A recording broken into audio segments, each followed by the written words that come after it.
ओम शांति। ओम शांति। सभी को good morning.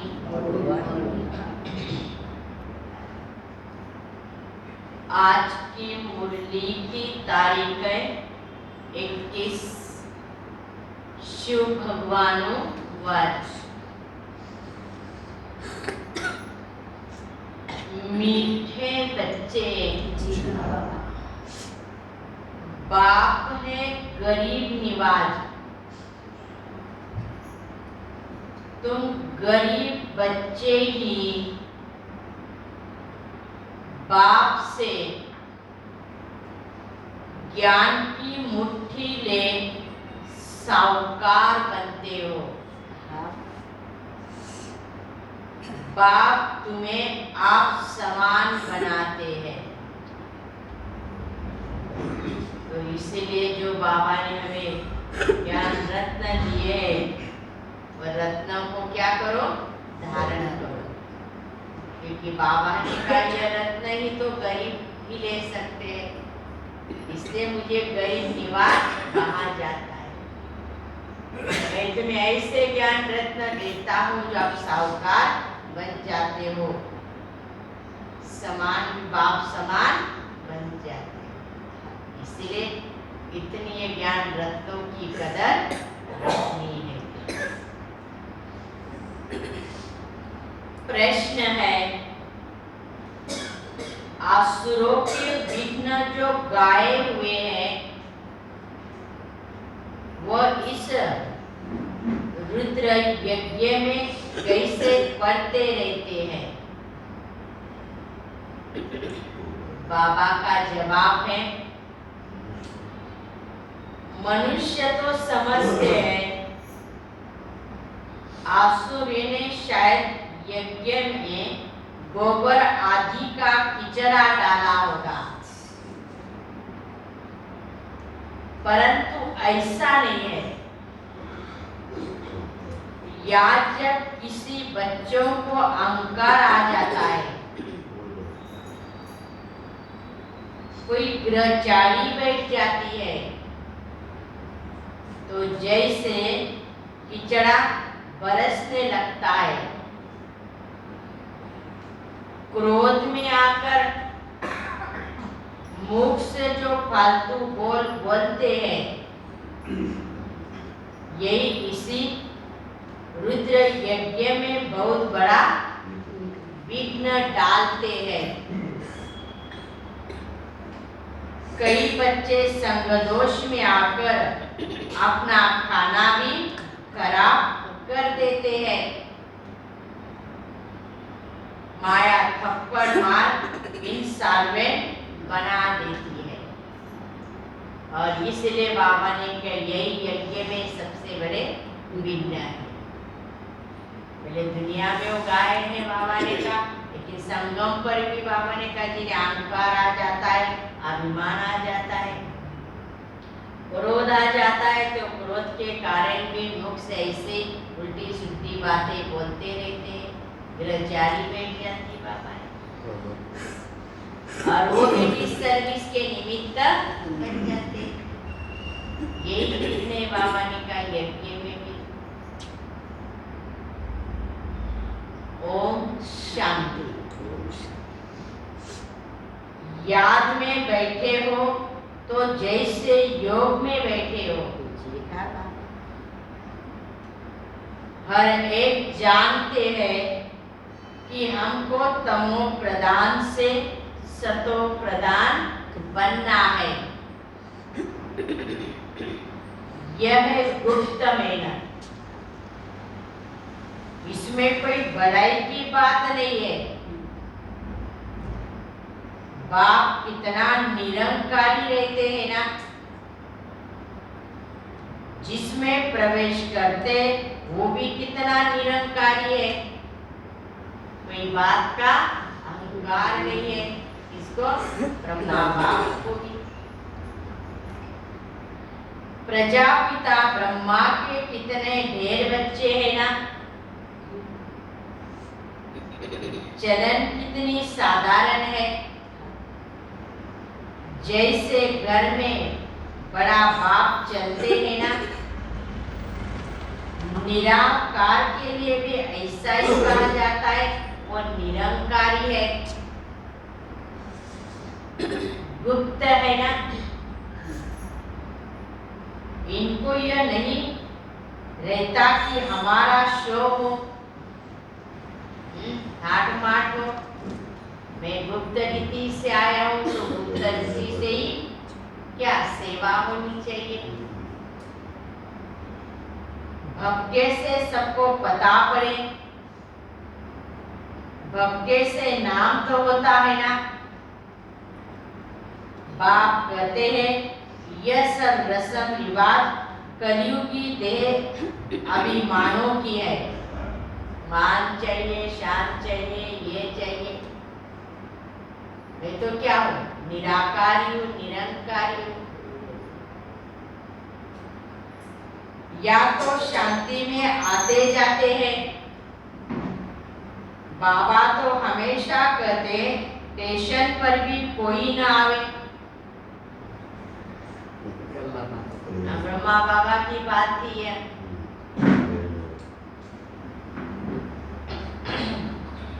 कोई हंगामा नहीं। बाप कहते मुझे गुप्त ही रहने दो, इसमें ही मजा है। बड़े भक्के वालों को, बड़े आदमी को मारने में कोई आजकल देरी नहीं करते हैं। मैं गुप्त रीति से ही आता हूँ, गुप्त रीति से ही कार्य करता हूँ। इसमें आज बाबा ने कहा मजा है। बाबा तो ऊंचते ऊंच चलन, गरीब से गरीब चलते हैं। बाप गरीब निवाज है ना, गरीबों से ही तो बाप मिलने आते हैं। साहूकार लोग तो नामी ग्रामी मनुष्य से ही मिलते हैं ना। इनको तो गरीब ही प्यारे लगते हैं। गरीबों पर ही बाप को तरस पड़ता है ना।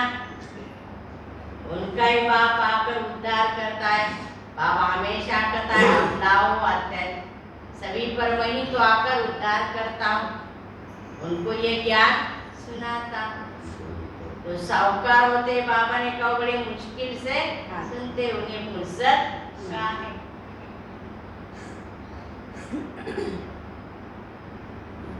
तो बाप गरीबों पर तरस खाते हैं ना।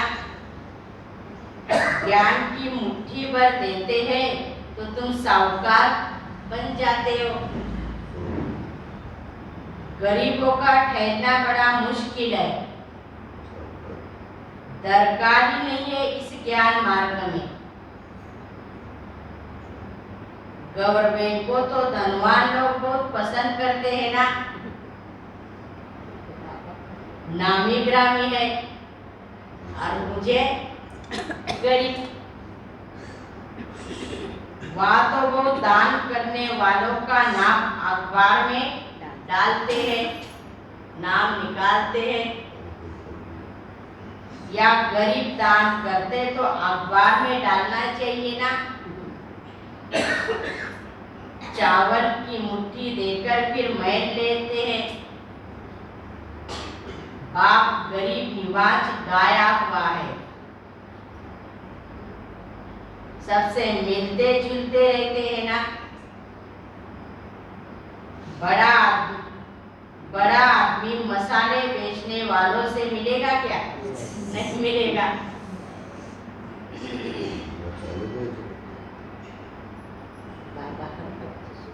या तो है ही सब गरीब निवाज। उन्हों को आकर मैं साहूकार बनाता हूँ ना। बाप तो है गुप्त। गरीबी बाप से अपना वर्षा कलप भले माफी लेंगे। यह ड्रामा में नोंदी है ना। साहूकार तो बलि चढ़ न सके। हाँ, इनको शिव बाबा को कोई वारिस बनाए तो कमाल करके दिखावे। फिर बाप कहते मैं आता हूँ साधारण तन में, गाया भी हुआ है ना, निराकार निरंकारी, गाते भी है गोदरी में करता। बाप बैठ देखो बाबा ठंडी में गोदरी ले आकर बैठते थे। पतित पावन बाप को कोई जानते भी नहीं है ना, बाबा बैठकर समझाते कि हे भारतवासी बच्चों, तुमको मैं स्वर्ग का मालिक बनाने आया, और बाबा ही तो आकर स्वर्ग का मालिक बनाते। इसको बनाएंगे हम बच्चों को ही आकर बनाते हैं। लक्ष्मी नारायण के चित्र भी या रखे हैं ना, या तुम अविनाशी ज्ञान रत्न प्राप्त कर और दान भी करते हो, तन मन धन सब समर्पण करते हो, तो इनका योजा मिलना चाहिए ना। तो 80 जन्मों के लिए हमें मिलता है बाबा ने कहा। अज्ञान काल में भी बहुत दान करने वाले बड़े आदमियों के पास जाकर जन्म लेते हैं ना।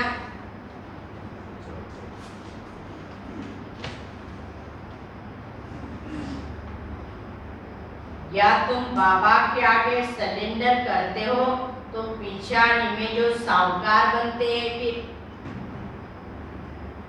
उनके पास जाकर जन्म लेते हैं ना, फिर तुम वहां महल मारिया बनाएंगे। दुनिया तो यही होगी ना, वैकुंठ में कोई छत में थोड़ी रखा है। बाबा ने कहा यही दुनिया में स्वर्ग भी होगा तो नरक भी होगा, परिवर्तन दुनिया का होता जाता है। ऐसे थोड़ी कि कलयुग की दुनिया अलग है और सतयुग की दुनिया अलग है। बाबा ने कहा नहीं। पूछो तुम्हारा बाप कहाँ गया, तो कहेंगे काशीवास किया, वह मुक्ति को पाया अर्थात स्वर्ग पधारा। परंतु अब तुम समझते हो ना, मुक्ति जीवन मुक्ति किसी को मिलती नहीं, सब यही तो आते जाते हैं। कर्मानुसार एक शरीर छोड़ दूसरा लेते हैं। पाप कर्म अकर्म विकर्म की गति समझाते हैं। रावण राज्य में जो भी कर्म मनुष्य करते वह विकर्म बन जाता है।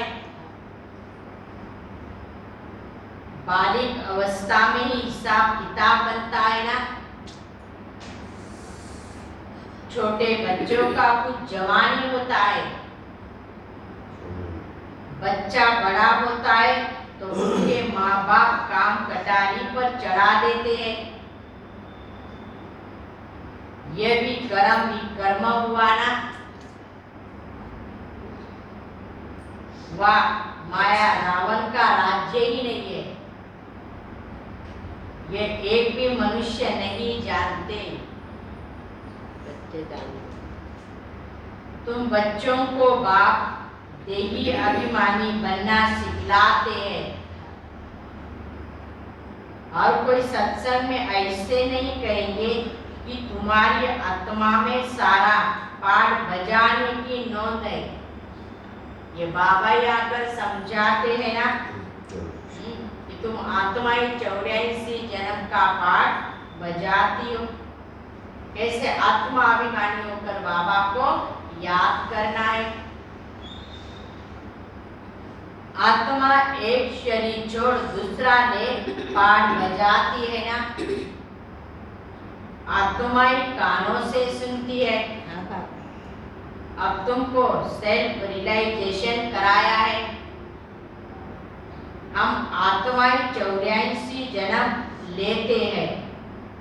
हम रियलाइज करते कि कैसे हम 84 जन्म का पाठ कौन से युग में कितने जन्म लेते हैं। आत्मा को अब निश्चय हुआ ये देह अभिमान खत्म। पहला अवगुणी यह है, कौन सा? यह देह अभिमान आने से ही हर्ष विकार आ जाते हैं, झटकते बाबा ने कहा। तो अब देही अभिमानी बनना है। मैं कौन हूँ? देह में रहने वाले आत्मा हूँ, देही हूँ ना। तो ये अभ्यास करो, बाबा ने कहा स्मृति करो। जैसे कल क्या परसों भी बाबा ने वही पाठ पक्का कराया था कल। या मैं किसी को दुश्मन नहीं समझना है, मेरा कोई दुश्मन नहीं है, सब आत्मा भाई भाई है।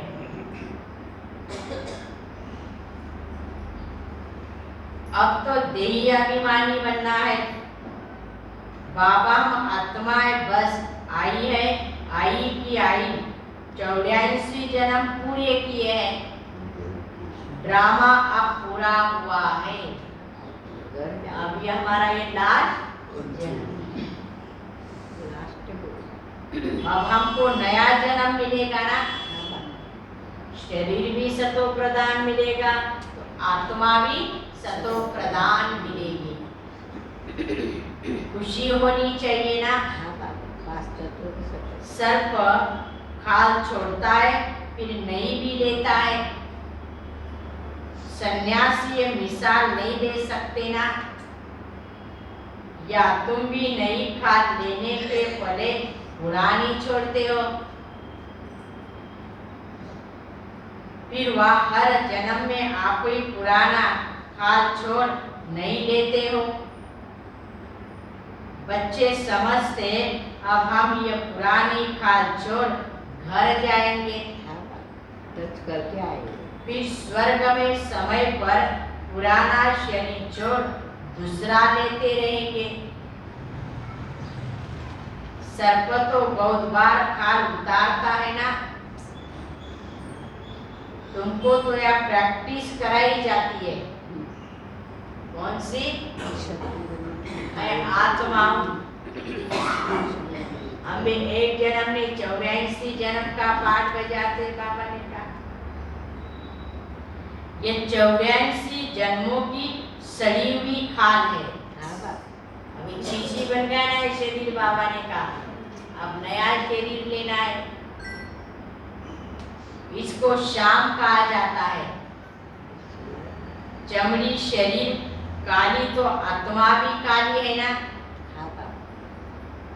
सोना 24 कैरेट होता है तो जेवर भी ऐसा ही बनता है। आग में खाद डालने का पहले कायदा नहीं था ना। अभी तो देखो सोना भी प्योर बनने के लिए पहले डालना पड़ता है, तभी वो प्योर बनता है। सच्चा सोना चलता था। यह गिन्नी आदि विलायत से निकलती है। विलायत में सच्ची मोरे नहीं बनती है। यही सच्चे सोने की क्या है? मोर की बाबा ने कहा। अब तो सब महंगा हो गया है। सोने में खाद पड़ती है ना। तुम्हारे दिल में गुप्त खुशी है कि हम जाकर सोने के महल बनाएंगे। जैसे आप पत्थरों की दीवार है, वहाँ सोने की दीवार होगी।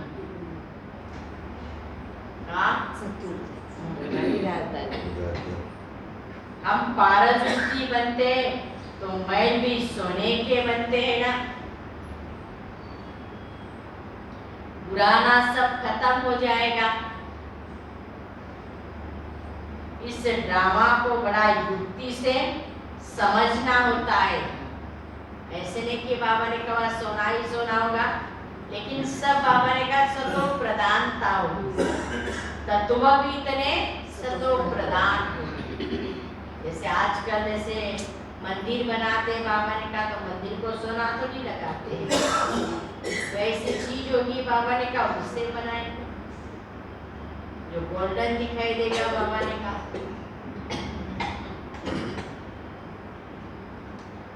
यह नई दुनिया में सब कुछ नया ही नया होगा। कितनी सच बात है ना। अच्छा, ये भी ना समझ में आए तो बाप को बड़े प्यार से याद करोगे। हाँ बाबा। इसलिए ये सब महीन बातें बाबा देरी से बाबा ने समझाई है। और इसलिए पहले बाबा ने क्या किया, आत्मा का पाठ पक्का किया, फिर बात। और जैसे बाबा जो बातें होती फिर बाबा समय अनुसार समझाते ना, कि बच्चों की बुद्धि में बैठता नहीं, बच्चे भूल भी जाते हैं। बच्चे शुरू में बहुत सर तोतली बातें सुनाते थे ना, ऐसे थोड़ी कहेंगे कि बाबा ने ये सब पहले क्यों नहीं सुनाया कि आत्मा इतनी छोटी है। ड्रामा अनुसार जो कुछ पास हुआ कल पहले माफी जैसे समझाया था ऐसे समझा रहे बाबा। मनुष्य इस ड्रामा के बंधन में बंधा हुआ है ना, कलप के बाद ही फिर ऐसे ही बाबा आकर समझाएगा। फिर भी ऐसे ही समझाते रहेंगे। जो आज समझाया वो कलप के बाद समझाएंगे, जो आज जितने आए होंगे उतने ही कलप के बाद आएंगे। बहुत बच्चे साधारण रूप देख मूंझते हैं ना, उल्टा बोलने भी लग पड़ते हैं। अच्छे अच्छे बच्चे उनको भी माया चमाट मार देती है। समझते हैं बस जो कुछ है निराकारी है, सो ठीक है। कई कहते हैं हम शिव बाबा को ही मानते हैं, वो निराकारी है। बाबा ने कहा वो भी ठीक है, निराकार नहीं होता तो तुम कैसे होते फिर। परंतु निराकार को तो रत तो चाहिए ना, वो आकर समझाए। रज बिगर क्या करेंगे, शिव बाबा आकर क्या करेगा फिर। रथ में आए तब तो तुम उनसे मिलेंगे, तुम्हें से सुनो तुम्हें से बैठो। इसलिए तो बाबा कहते मुझे भी तो रथ लेना पड़ता है ना, रथ जरूर चाहिए। अच्छा, साकार बिगर निराकार को याद कर दिखाओगे। आज बाबा ने ये आधार है ना बीच में, क्या तुमको ज्ञान प्रेरणा से मिलेगा क्या। फिर मेरे पास आए क्यों आप। ऐसे भी बाबा के बच्चे हैं। ये बाबा भी कहता है कि वर्षा आपको शिव बाबा से लेना है। शिव बाबा कहते मैं साधारण तन में बैठ पढ़ाता हूँ, पढ़ाई तो जरूर चाहिए ना। बहुत अच्छे अच्छे बच्चों का माथा भी पीट जाता है। 2-4 सेंटर खोलते हैं तो बड़ा अहंकार आ जाता है, फिर उल्टा सुल्टा बोलते रहते हैं। अहंकार आ जाता है, अभिमान आ जाता है। लेकिन बाबा ने कहा कि जो किया है वो सब क्या हो जाता है, खत्म हो जाता है ना। फिर कभी बुद्धि में आता है कि यह हमने ठीक नहीं कहा, फिर बाद में पश्चाताप करते हैं। बोलने समय मान नहीं रहता क्या बोल रहे किसको बोल रहे, फिर बाद में सोचते ठीक नहीं ये बोलना नहीं चाहिए था, फिर पश्चाताप होता है। और इसलिए तो बाबा ने कहा बोलना तो पहले सोच समझ कर बोलो, हम क्या बोल रहे हैं किसको बोल रहे हैं, ये भी बात है। बाबा कहते मैं साकार विगत कैसे समझाऊं? इसमें प्रेरणा की बात नहीं है ना। मैं टीचर के रूप में बैठता हूं, गरीबों पर माथा मारते हैं। गरीबों को ही दान करना चाहिए। कोई भी बात समझ में न आए तो बोलो, अच्छा बाबा से पूछकर बताएंगे हम, क्योंकि ज्ञान की अभी बहुत मार्जिन है ना। आगे चलकर समझते जाएंगे। दिन प्रतिदिन तुम नई नई पॉइंट सुनते रहेंगे। तुम बच्चों को तो बिल्कुल ही निरंकारी बनकर रहना है, कोई बात का अहंकार नहीं। अहंकार में आने से सारा किचड़ा बाहर निकल आता है ना, बोलने लग पड़ते हैं कि किचड़े की जैसे वर्षा होती है। कहते हुए रुद्र यज्ञ में असुरों का किचड़ा पड़ा। वह समझते शायद गोबर आदि डालते होंगे। तो ये संगम पर बाबा ने यज्ञ रचा है। बाबा ने कहा ऐसे भी बाबा के बच्चे जो कोई ना कोई बात का विघ्न डालते रहते हैं। सचमुच ये गोबर ही है ना। भी बाबा ने कहा मुख से कुछ बोलना मना क्या है? फालतू बातें करने लग पड़ते हैं, क्रोध आदि करते हैं तो जैसे गोबर डालते हैं। चलते चलते किसको ग्रहचारी बैठ जाती है ना, तो छठेले बन जाते हैं। माया कपड़ मार एकदम इंसॉल्वेंट बना देती है। कमाई में ग्रहचारी होती है। तब तो कहते ना आश्चर्यवंत सुनंती। संग दोष में आकर अपना खाना खराब कर देते हैं ना। बाप कहते बच्चे बहुत खबरदार रहो, संग तारे सुंग बोरे। तो संग भी ऐसा करो, बाबा ने कहा अच्छे का, बुरे का संग नहीं करो, ताकि हमारी गति भी पूरी हो जाए। इसके संग का रंग लग जाए। बाबा ने कहा बाबा बिल्कुल मना कर देते हैं। बड़े आदमी के दुश्मन बहुत बन पड़ते हैं ना, या फिर विष का खाना न मिलने से कामेशु क्रोधेशु बन पड़ते हैं। ये भी जैसे मरना हुआ। बाबा ने कहा जैसे बड़े बड़े लोगों को मारने में देरी नहीं करते। तो बाबा ने कहा यह काम क्रोध भी क्या है, बुद्धि को मार देता है ना। बुद्धि काम नहीं करती है। भी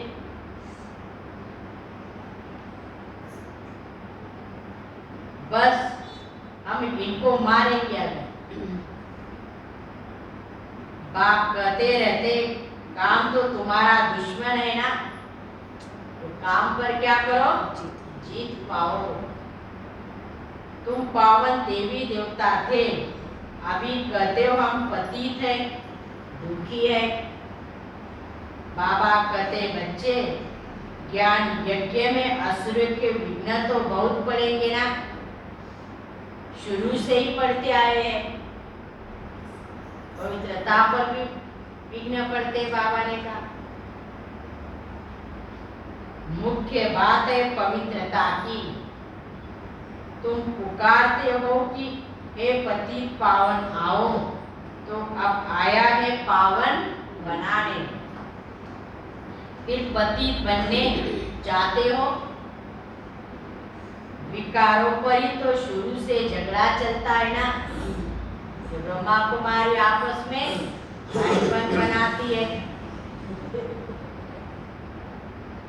बच्चियां भी कहती है हमको तो बाप से वर्षा जरूर लेना है, कुछ भी हो जाए। बाबा क्या करेगा? मारेगा क्या? लड़ाई में कितने मरते हैं ना। तुमको बाप कोई मार नहीं डालेगा। बाबा सावधानी देता है, समझाता है, बच्चे तुम्हें भी इन विकारों पर जीत पाना है। हाँ, सहन जरूर करना पड़ेगा। इसमें महावीरता चाहिए। शिव शक्ति का गायन तुम्हारा ही है ना। आदि देव को महावीर कहते हैं, परंतु अर्थ थोड़ी समझते हैं। अब तुम समझते हो कि माया पर जीत पाते हैं और दूसरों को माया जीत भी बनाते हैं। दिलवाड़ा मंदिर में जगत अम्बा भी बैठी है ना। कोठरियों में बच्चियां भी बैठी है, तपस्या कर रही है ना। यही भी हमारा यादगार है। महावीर बच्चे सब ब्राह्मण ब्राह्मणियां ठहरे। तुम्हारी बुद्धि में कितना राज है, वेहू तुम्हारा ही यादगार है। लक्ष्मी नारायण का मंदिर का भी यादगार है ना। गांधी जी की वर्षी भी मनाते हैं। यह किया, टागोर ऐसा था, अच्छा काम करते थे, तो बाबा ने कहा उसकी हिस्ट्री याद करते हैं ना। कितनी बड़ी बड़ी जीवन कहानियां लिखी है ना। उसकी कितनी वैल्यूज है, उसके अंदर कितने गुण थे ना। बाबा ने कहा गुणों के आधार से ही तो, कर्तव्य के आधार से उनकी बाबा ने कहा कहानियां लिखी है। तो इसलिए भी बाबा में संगम पर कहते बच्चे तुम्हारे अंदर भी क्या चाहिए, इतने गुण चाहिए, वैल्यू चाहिए। सारी सृष्टि के आदि मध्य अंत का राज तुम्हारे बुद्धि में है ना। बाबा ने इतना में नॉलेज दिया है। बुद्धि में ही ज्ञान की धारणा होती है। इनकी विशाल बुद्धि है, इनकी कम है। जितने गुणों को धारण करते रहेंगे बाबा ने कहा वैल्यू, तो बुद्धि भी उतनी अच्छी होगी। बाबा ने कहा धारण करते रहेंगे। यह है नई नॉलेज जो बाप के सिवाय कोई सुना न सके। इस बाप पर बलि चढ़ने से तुमको स्वर्ग का मालिक बना देता हूँ। तो क्या करा बाबा ने कहा तुम एक बार बलि चढ़ेंगे तो मैं इस बार। इतना बाबा तुम्हें 21 जन्मों का वर्षा देता है। बेहद का बाप पति दुनिया पति शरीर में आकर बच्चों के लिए कितनी मेहनत करते हैं, क्योंकि बच्चों को क्या बनाते हैं, स्वर्ग का मालिक। तो जरूर बच्चों को बलि चढ़ना पड़ेगी। वो शिव बाबा तो है निराकार दाता है ना। कहते शिव बाबा हम आपको पैसे भेज देते मकान बनाने के लिए। बाबा क्या कहते, मैं तो निराकार हूँ, तो जरूर ब्रह्मा द्वारा ही तो बनाऊंगा ना। डायरेक्शन देता हूँ, तुम्हारे लिए बनवाऊं। मैं थोड़ा रहने वाला हूँ, बच्चे ही रहने वाले हैं। हम तो आए थे थोड़े समय के लिए, फिर निर्वाण धाम में चले जाएंगे। मैं तो बच्चों के लिए आया हूँ, तो बच्चों को ऐसा बनाने के लिए। फिर मेरा समय होगा तो मैं चला जाऊंगा। बाबा कितना प्यार से बैठ बच्चों को समझाते हैं ना। कितनी सच बात है। देह सही देह के सब संबंध जोड़ त्याग कर एक बाप को याद करो। चाहे स्वराज्य पाओ, चाहे प्रजा में पद पाओ, तुम्हारे पुरुषार्थ पर है। मैं तो तुम बच्चों द्वारा पुरुषार्थ करा लेता हूँ, तुम्हें डायरेक्शन देता हूँ, हिम्मत देता हूँ। पुरुषार्थ तुम्हें करना है, चाहे राजा बनो, बाबा ने कहा, चाहे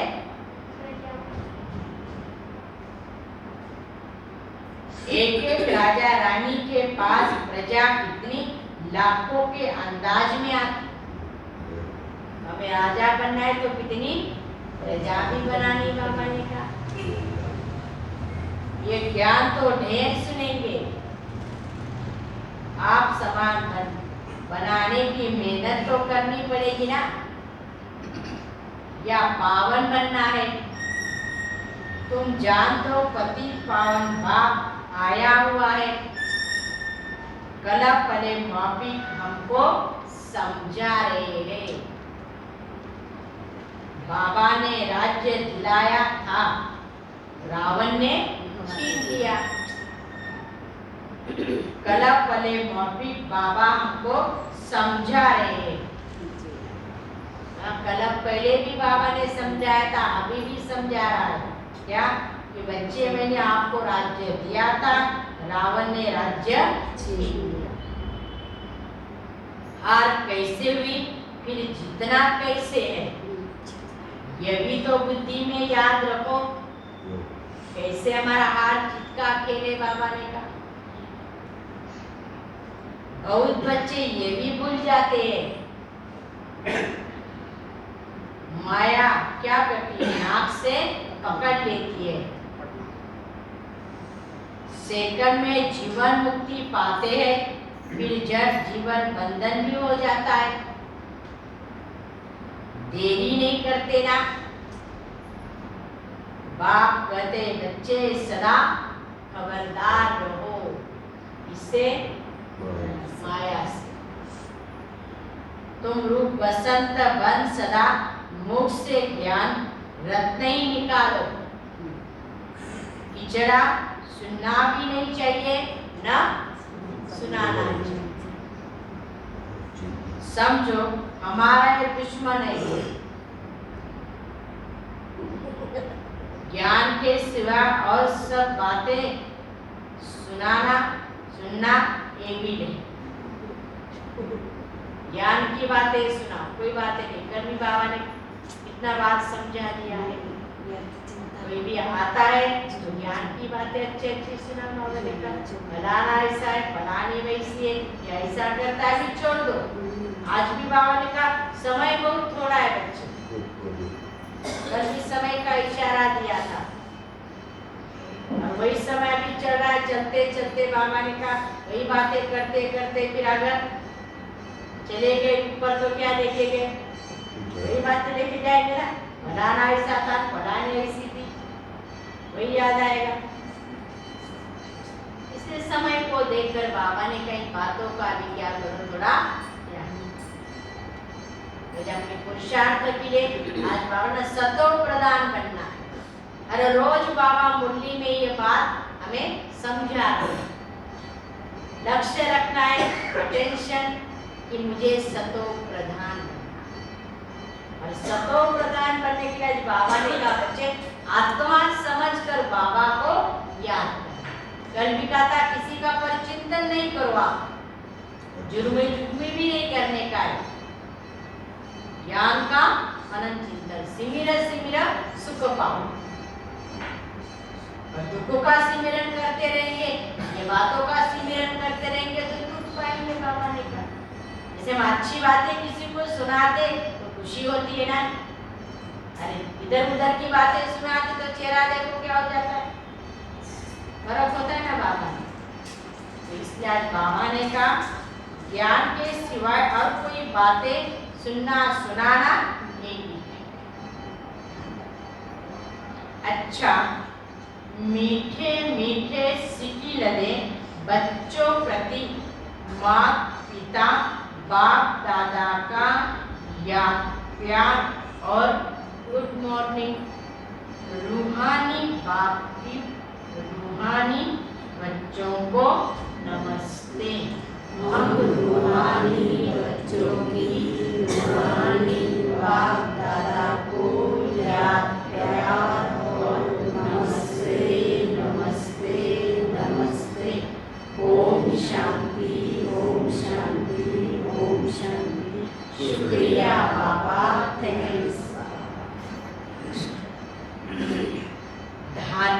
के लिए मुख्य सार, पहली पॉइंट,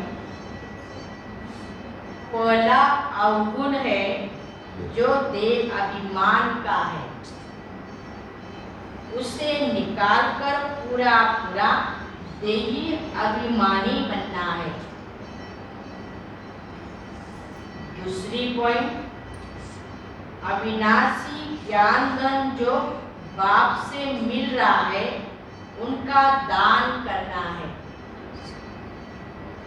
बाप समान निरंकारी बनना है। मुख से ज्ञान रत्न ही निकालने हैं। एवी बातें नहीं सुननी न सुनना। आज का वरदान, रहम की भावना को इमर्ज कर दुख दर्द की दुनिया को परिवर्तन करने वाले मास्टर मर्सीफुल भव। प्रकृति की हलचल में जब आत्माएं चिल्लाती है, मर्सी और रहम मांगती है, तो अपने मर्सीफुल स्वरूप को इमर्ज कर उनकी पुकार सुनो। दुख दर्द की दुनिया को परिवर्तन करने के लिए स्वयं को संपन्न बनाओ। परिवर्तन करने की शुभ भावना को तीव्र करो। आपके संपन्न बनने से यह दुख की दुनिया संपन्न माना समाप्त हो जाए। इसीलिए स्वयं प्रति चाहे सर्व आत्माओं के प्रति रहम की भावना इमर्ज करो। जहाँ रहम होगा वहाँ तेरा मेरे की हलचल नहीं होगी। स्लोगन, ज्ञान और योग के दोनों पंख मजबूत हो तब उड़ती कला का अनुभव कर सकेंगे।